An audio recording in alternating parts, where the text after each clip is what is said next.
Bienvenue sur Movicom Film.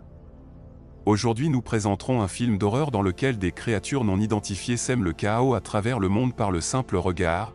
Le film commence avec une femme nommée Mallory et 10 ans à 2 enfants, connus uniquement sous les noms de garçons et filles, qu'ils vont faire un voyage dangereux à travers l'eau, et elle souligne comment il est urgent qu'ils gardent leurs yeux bandés lorsqu'ils sortent. Mallory attrape une boîte avec ses oiseaux de compagnie à l'intérieur et guide les enfants à l'extérieur en suivant un sentier à cordes avant de trouver le bateau et de sauter sur la rivière. 5 ans plus tôt, Mallory est une artiste enceinte.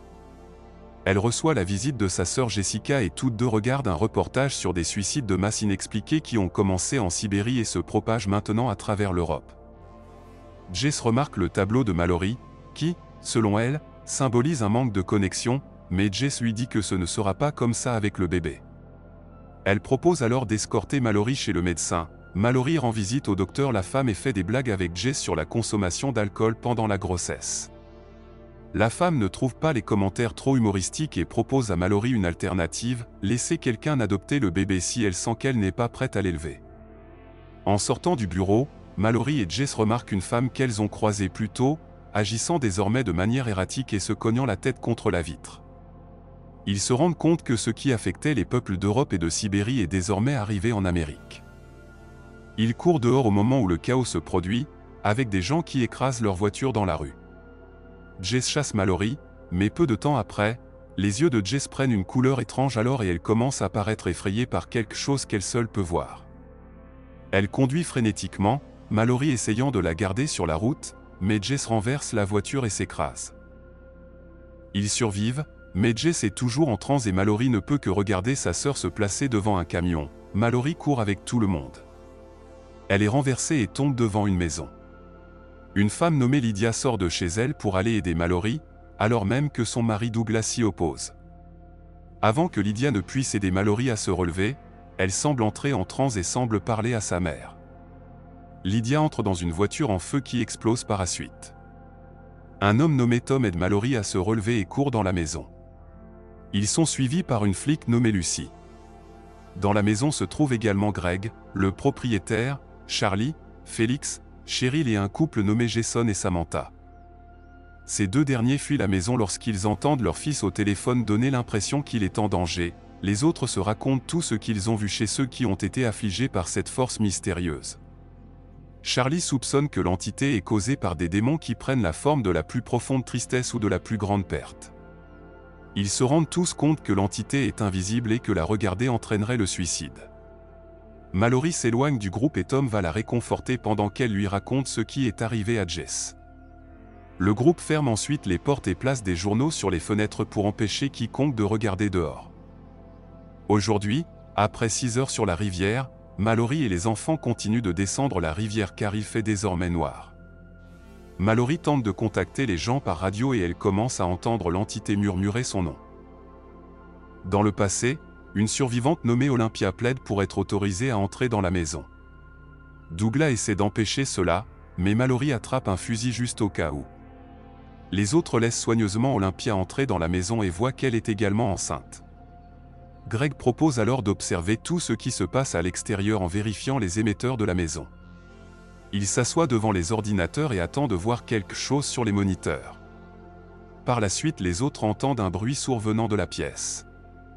Ils se précipitent à l'étage à temps pour voir Greg se renverser et se fracasser la tête contre un bord, le tuant. Les autres détruisent ensuite l'écran de l'ordinateur. Plus tard dans la nuit, Olympia essaie de parler avec Mallory de leur prénom potentiel, mais Mallory veut juste qu'on la laisse tranquille. Elle se promène et pense entendre un bruit sourd dans la maison, mais elle découvre que c'est juste Lucy et Félix qui sont en plein acte. 14 heures sur la rivière, Mallory entend la voix d'un homme qui appelle et dit qu'il est sécuritaire d'enlever les bandeaux, mais Mallory ordonne aux enfants de ne pas le faire. Il prétend qu'il a de la nourriture et qu'il a vu l'entité, affirmant qu'il n'y a aucune raison d'en avoir peur. Mallory sort son arme et tire à l'aveugle, juste avant que l'homme ne l'attaque et tente de lui enlever son bandeau. Mallory combat l'homme et le tue en le frappant avec une machette. Dans le passé, le groupe a commencé à manquer de nourriture et ils savent que l'aide n'arrivera pas. Mallory, Tom, Douglas, Lucy et Charlie se réunissent pour aller au supermarché où Charlie travaillait depuis qu'il a fermé l'endroit alors que les choses tournaient mal. Ils peignent les fenêtres et utilisent le GPS pour les guider. Sur la route, ils ont l'impression de rouler sur des cadavres et tentent de l'ignorer. Le GPS commence alors à émettre une alerte de proximité, ce qui signifie que l'entité les entoure. Tom parvient à les mettre hors de danger. Ils vont au marché et récupèrent autant de nourriture qu'ils le peuvent. Mallory aperçoit des oiseaux qu'elle décide de prendre avec elle comme animaux de compagnie. Soudain, ils entendent la voix du collègue de Charlie, Fischfinger, enfermé dans un congélateur et suppliant de sortir. Il commence ensuite à expliquer à quel point l'entité est belle et doit être vue. Fischfinger commence à s'agiter tandis que Lucy, Tom et Douglas tentent de le retenir. Charlie voit alors l'entité et se rend compte qu'il est condamné. Il charge vers Fischfinger et les fait tous deux enfermer dans le congélateur où Charlie meurt, laissant les autres rentrer chez eux. La voix de Fischfinger se fait toujours entendre, implorant d'être libéré. Cette nuit-là, Mallory se lie brièvement avec Douglas à propos de leurs problèmes personnels. Les autres entendent alors ce qui ressemble à la voiture qui s'éloigne. Ils entrent dans le garage et découvrent que Lucy et Félix sont partis avec la voiture. 24 heures sur la rivière, Mallory arrête de ramer pour faire une pause. Quand elle reprend, elle heurte le bateau contre un camion coulé et Garçon tombe du bateau, mais Mallory le sort et essaie de le réchauffer, mais la nourriture et les couvertures sont tombées dans la rivière, alors elle fait de son mieux pour se réchauffer. Garçon, debout. Elle laisse les enfants dans le bateau alors qu'elle se dirige vers les bois pour essayer de rassembler de la nourriture. Mallory entre dans un bâtiment où elle entend un bruit et voit les choses bouger d'elles-mêmes, tirées par l'entité. Elle parvient à sortir du bâtiment, mais l'entité continue de murmurer son nom. Mallory tire avec son arme sur l'entité invisible. Ce que Fi entend et elle quitte donc le bateau pour aider Mallory, mais elle trouve elle et l'attrape, la réprimandant pour avoir quitté le bateau alors qu'ils y reviennent. Dans le passé, Tom raconte à Mallory comment il était en poste en Irak.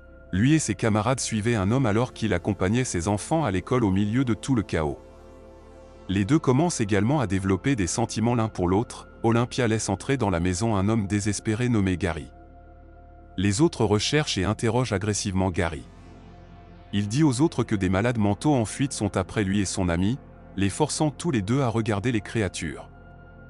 L'ami de Gary a combattu l'un d'eux, lui permettant de s'enfuir et de courir vers la maison. Il dit qu'il y a aussi des gens dehors qui ne portent pas de bandeau sur les yeux, essayant volontairement de voir les créatures et voulant que les autres les voient.